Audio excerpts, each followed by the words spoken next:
বিখ্যাত হস্তরেখাবিদ রেনি বলেছিলেন, ইউ ক্যান জাজ a man's nature sufficiently by looking at thumb কিনলি।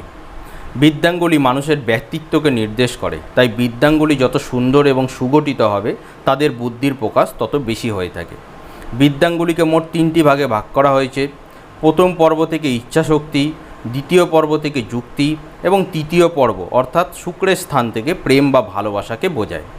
প্রথম এবং দ্বিতীয় পর্ব সমান হলে তাদের মধ্যে ইচ্ছাশক্তি এবং যুক্তির সামঞ্জস্যতা লক্ষ্য করা যায়। তবে প্রথম পর্ব যদি দ্বিতীয় পর্ব থেকে বড় হয়, তারা যুক্তি বা বিবেচনার ধার ধারে না, কেবল ইচ্ছাশক্তির বশে চলে, যেটি শুভ লক্ষণ নয়।